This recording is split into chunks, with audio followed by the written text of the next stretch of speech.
அனைவருக்கும் வணக்கம். A warm welcome to every one of you.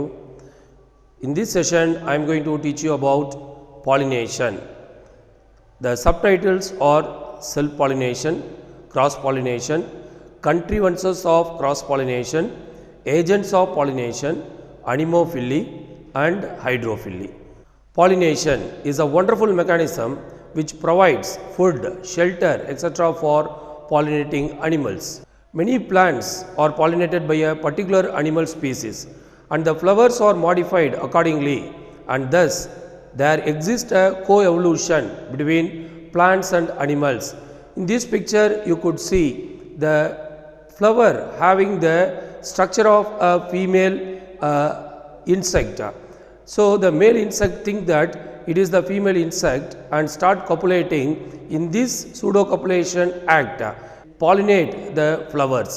So this is one type of evolution where both animals and plants mutually adopt themselves for the purpose of pollination.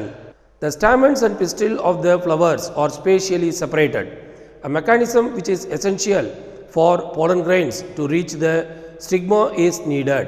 This process of transfer of pollen grain from the anther to the stigma of the flower is called as pollination. Here you can see the stamens and style are very well separated from each other. So pollination should take place mean there must be some agent to transfer the pollen grain to the stigma. There are two types of pollination present with respect to gymnosperm and angiosperms, and moreover the pollination is a characteristic feature of the spermatophytic plants, that is the seeded plants. The gymnosperm and angiosperm are the seeded plants. Pollination are of two types, students. One is direct pollination and another one is indirect pollination. Direct pollination, it takes place in gymnosperms where the pollens are directly deposited on the ovules, whereas in indirect pollination you see it takes place in angiosperm where the pollens are deposited on the stigma of the pistil. So it is said to be the indirect pollination because the male gamete travel through the pollen tube through the style and then it reaches the ovule. Chasmogamy. In majority of angiosperm, the flower opens and exposes its mature anthers and stigma for pollination. Such flowers are called as chasmogamous flowers, and the phenomenon is said to be chasmogamy. Clistogamy. In other plants, pollination occur without the opening of flowers, and the sex organs are not opening at all. So the flowers are said to be clistogamous flowers. The phenomenon is said to be clistogamy. You see the picture where the flowers never opened and pollination, if at all take place, self-pollination alone could take place. Based upon the flower on which the pollen of a flower reaches, the pollination is classified into two kinds. So based upon the flower on which the pollen of a flower reaches, the pollination classified into two kinds.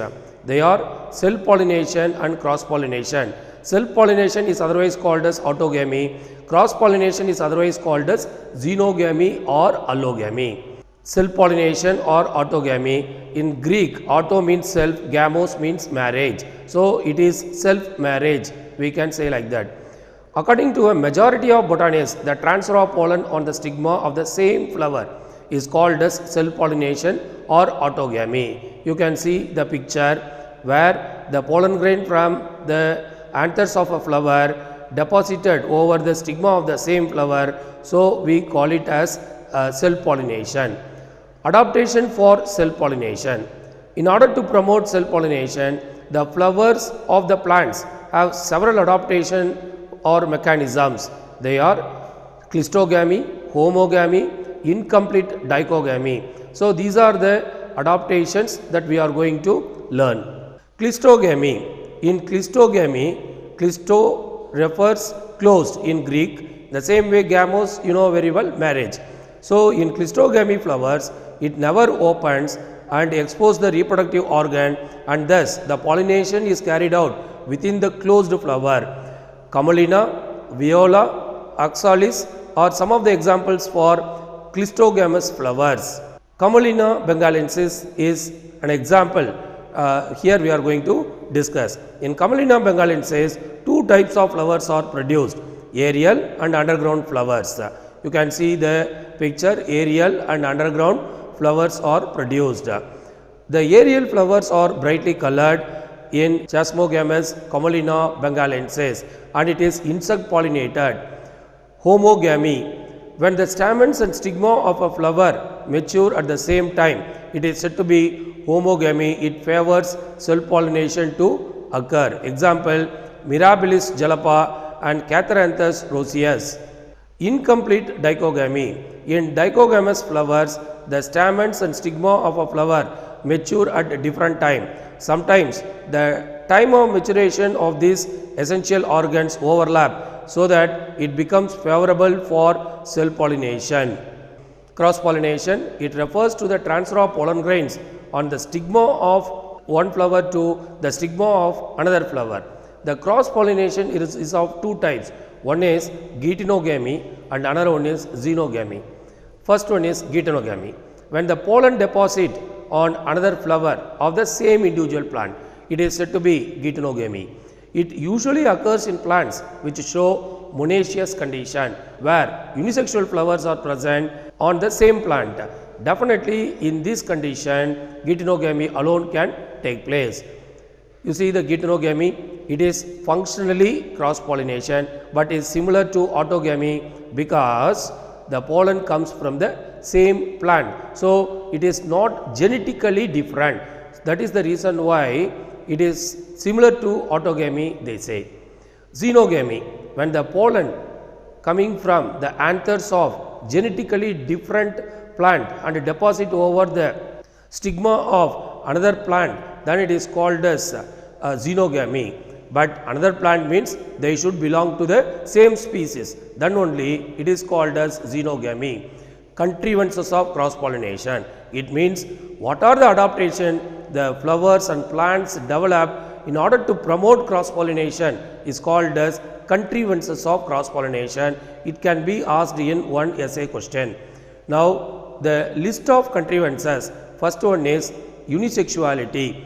There are two types, one is monoecious and another one is dioecious.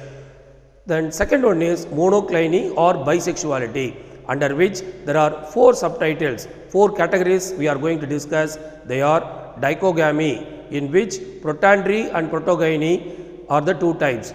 Number 2, ergogamy. Number 3, heterostyly, in which there are two categories, A. Distyly, B. Tristyly.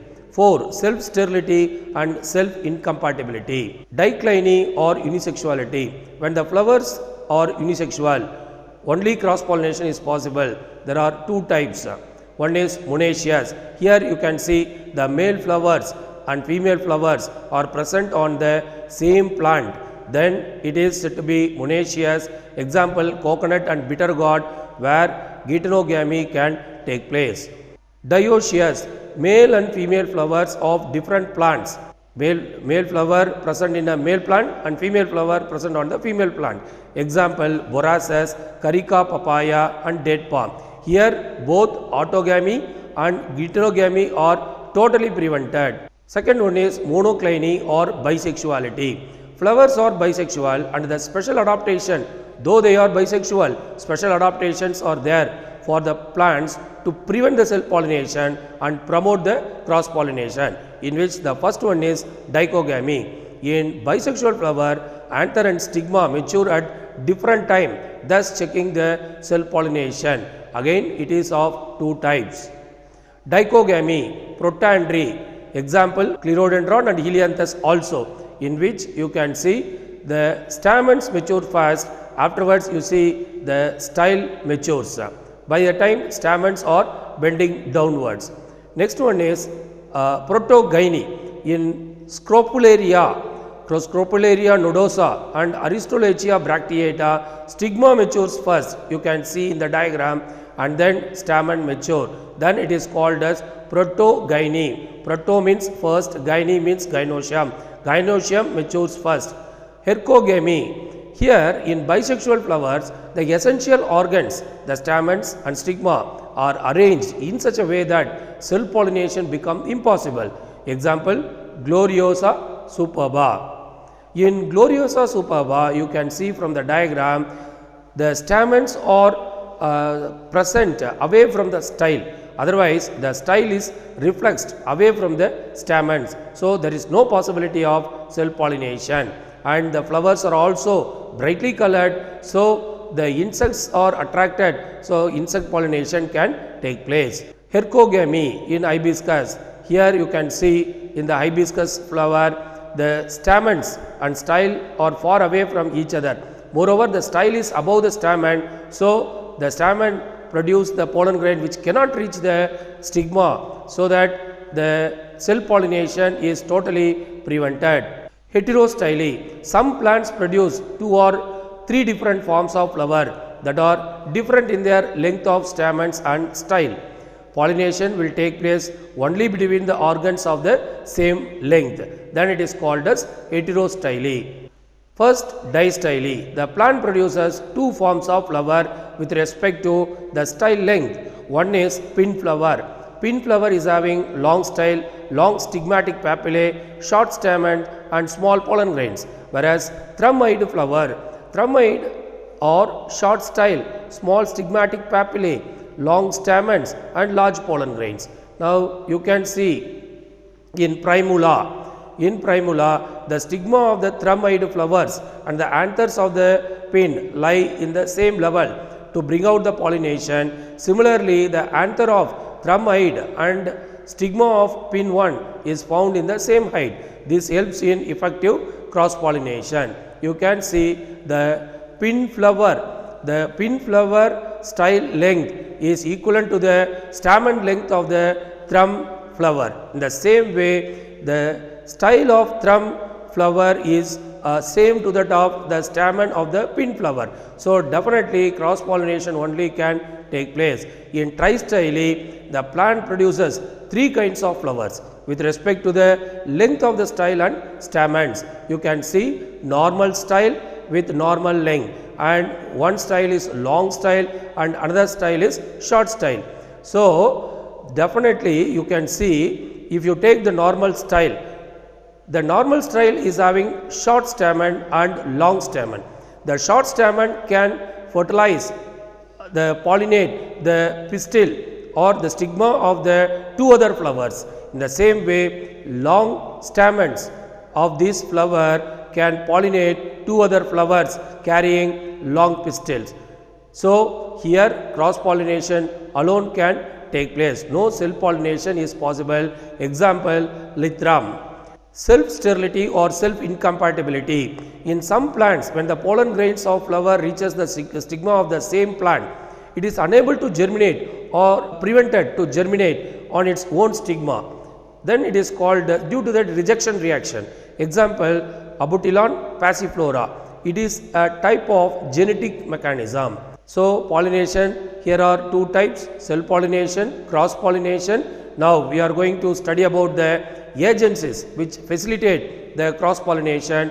They are abiotic agencies and biotic agencies. Under abiotic agencies, there are 2 categories. One is anemophily, where pollination takes place by wind, and hydrophily, second one, where the pollination takes place by water. Here you can see the variety of biotic agencies, students. Canthrophily, beetle; Palinophily, moths; Melitophily, bees; Psychophily, butterflies; Malacophily, snails; Ornithophily, birds; Chiropterophily, bats; Myrmecophily, ants. So, these are the some of the biotic agencies. Now, agents of pollination. Many agents like wind, water, insects are the agents of pollination. On the basis, already we learned abiotic and biotic factors. So, under abiotic factor, anemophily, hydrophily; under biotic agents, zoophily. Pollination through animals is said to be zoophily, and it is coming under the biotic agency category. Entomophily. Under the entomophily, under the zoophily, entomophily also one type where the pollination take place through the insects. Anemophily, pollination by wind. The wind pollinated flowers are anemophilous. The wind pollinated plants are generally situated in wind exposed region. So the wind can carry the pollen grains from one flower to another flower. Anemophily is a chance event. Definitely we cannot say the pollen grain will reach us the stigma. So it is called as chance event. Therefore, the pollen may not reach the target flower effectively and are wasted during the transit from one flower to another flower. Naturally, Anemophilous flower produce very large quantity of pollen grains. The anemophily pollination by wind, the common examples are grasses, sugarcane, bamboo, coconut, palm, maize. Characteristic feature of anemophilous plants. So this is one of the 5-mark question. The flowers are pendulous. The flowers produced are pendulous. Pendulous means they are, you see, they are hanging, just hanging freely in the air, so that they liberate more amount of pollen grains. Catkin type of inflorescence or spike type of inflorescence. What is catkin? From our 11th standard book, here I brought the information. Pendulous spike is called as catkin with a long and drooping axis bearing small unisexual or bisexual flower. It is also called as ament. Example, Acalypha ispida. Characteristic feature of anemophilous plants. Continues. Spike. Spike is an unbranched, indeterminate inflorescence with sessile flowers. What are sessile flowers? The flowers which are not having the flower stalk is called as sessile flower, and it is given in the picture also. Example, Achyranthes. So in these flowers wind pollination take place. The axis of the inflorescence elongate so that flowers are brought well above the leaves, and you can see here in the picture the inflorescence axis present well above the leaves, so that the wind can easily reach the stigma and stamens of a flower. The perianth, sepals and petals are not distinguishable. Why they are not distinguishable? Because the pollination takes place by insects, anemophilous, but here it is anemophilous. Then naturally it is not necessary to attract the insects or any other animal. So that is the reason. Sometime it is absent, the perianth may be absent or highly reduced. Characteristic feature of anemophilous plants. Fourth point, the flowers are small, inconspicuous, colorless, not scented, do not secrete nectar, because an non-living agent is the pollinating agent. The fifth point is the stamens are numerous. So it produces very large amount of pollen grains because it is the chance event we learnt. Filaments are long, you see, filaments are long, excited, it is away from the axis of the flower, versatile. The anthers swing in the air to deliver more amount of pollen grains in the air. That is called as versatile anther. Anthers produce enormous quantities of pollen grains compared to number of ovules available for pollination. The number of ovules are less, but amount of pollen grain produced by a plant is very large. They are minute, light and dry, so that it can be easily carried by the wind for a longer distance. In some plants, anthers burst violently and release the pollen grain into the air. Example, Urtica. And here you can see the branched feathery stigma. Why? In order to filter the pollen grains from the air. So this is 8th adaptation we are studying here. Stigma is also large, protruding, feathery. The 9th point is the plant produce flowers before the new leaves appear. So the pollen can be carried without entrance of leaves. You see, the leaves are fallen before the plant is going to produce the new leaves. The flowers are completing their pollination. That is the point to be noted here. Now we are going to exclusively study about one example for anemophilous pollination by wind with respect to maize, Z maize. The maize is monoecious and unisexual. The male inflorescence tassel is borne terminally and female inflorescence cob laterally at lower levels. So the female is at lower level, male is at the upper level, and you can see it in the picture also, male inflorescence above, female inflorescence below. Here you can see tassel above, cob below, and also you can see the stigma, highly branched stigma and style. The maize pollens are large and heavy and cannot be carried by light breeze. However, the mild wind shakes the male inflorescence to release the pollen grain, which falls vertically below and fall on the branched stigma of the gynoecium.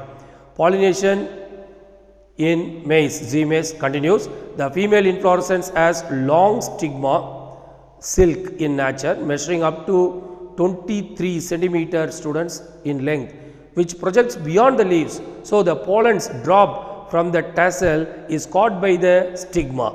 So that is the reason why this adaptation occur in Z maize. Next one is hydrophily. Hydrophily, hydro means water, phily pollination. Pollination occurs by water. Here we are going to learn about epihydrophily and hypohydrophily as their types. Hydrophily, pollination by water is called hydrophily, and the flowers pollinated by water are said to be hydrophilous. Example, Vallisneria and Hydrilla. The pictures are given here. Vallisneria, it is rooted submerged hydrophyte, both Vallisneria and Hydrilla. Though there are a number of aquatic plants, only in few plants pollination take place by water. In other plants, the pollination take place by other agencies, biotic agencies like insects. In water plants like Eichhornia and water lily, pollination take place through wind or by insects. So they are having a very colorful and attractive flowers, so that insects can be attracted to reach the flowers. Hydrophily are of two types. One is epihydrophily. If the pollination occurs at the water level, then it is called as epihydrophily. Hypohydrophily, pollination occurs inside the water level. In most of the hydrophilous flowers, the pollen grain possess mucilage covering which protects them from the wetting. So the pollen grains are that is covered with mucilage so that they can be prevented from wetting. Epihydrophily, pollination occurs at the water level. Example, Vallisneria spiralis, Elodia. Pollination in Vallisneria spiralis, it is a dioecious, submerged and rooted hydrophyte. So dioecious, male and female plants are present separately. That is called as dioecious. The female plant bears solitary flowers. It means individual flower, which rise to the surface of the water level using a long coiled stalk at the time of pollination. So the female flowers are brought to the surface. A small cup-shaped depression is formed around the female flower on the surface of the water. So it is creating a type of circular movement of water. The male plant produces male flowers. It is actually male inflorescence, and it is detached and float on the surface of the water at its maturity. So once the male flowers are matured, it is detached from the inflorescence axis and come to the surface of the water. And because the female flower already creating a depression and creating a rotation of or circular movement of water, so what happens in the depression, suddenly the male flower move down and hit the female flower. So the pollen grains are transferred to the stigma of the female flower, so that it brings out the pollination. Pollination in Vallisneria spiralis caused by helical intercalary growth, so that it creates the circular movement of water around it, and also the forces like buoyancy forces and circumnavigation forces, gravitropism and torsional bud rotation. All these forces are responsible to bring out the pollination in Vallisneria. Once the pollination takes place, the stalk of the female flower coils down and brings back the flower from surface to underwater where fruits are produced. So once the pollination takes place, if the female flower is coming into the water, fruits are produced under water only. Hypohydrophily, pollination occurs inside the water. Example, Zostera marina and Ceratophyllum. Zostera marina pollination. Actually, in State Board book, it is given Zostera marina is a submerged marine sea grass and pollination take place under water. The pollen grains are long and needle-like. Whereas, if you compare it with the NCERT book, where it is given pollen grain in many such species are long and ribbon-like, and they are carried passively inside the water. Some of them reach the stigma and achieve pollination. So, why I am bringing it here means it will be very useful for NEET student, where the long ribbon like, if it is asked, it is only for particular group of seagrass, marine seagrass plants. But if it is Zostera marina, it is long and needle like. And here you can see they are shed under water. The specific gravity, what are shed under water? The pollen grains are shed under water, and already we learned it is having needle like structure. So, the specific gravity of pollen is same as that of sea water, so that the pollen floats freely at any depth. Okay. So, it is the matter of specific gravity is equal to the marine water, so it floats. The stigma is very large and long. The pollen comes in contact with the stigma. The pollen comes in contact with the stigma. So, whatever the height of the stigma, and it is also long, okay, for coiling. So, the pollen grains are just floating at different depth, so that it is having more chance to come in contact with the stigma of the particular Zostera marina plant. Once it is come in contact with the plant, that is stigma, it is coiling around the style and stigma, so the pollination takes place. So far we learnt pollination, contrivances of pollination, types of pollination, that is wind pollination, and pollination by water. In pollination by water, we learnt the pollination above the surface of the water, or at the surface of the water level, it is called as epihydrophily, and another one is hypohydrophily. The example we discussed is Zostera marina. Here we can compare the pollination in Vallisneria, where the female flowers are above the surface. Here the female flowers submerged, and pollen grains are also just floating in the water and coils around the style and stigma. So, this is the way in which the pollination takes place. Thank you, students.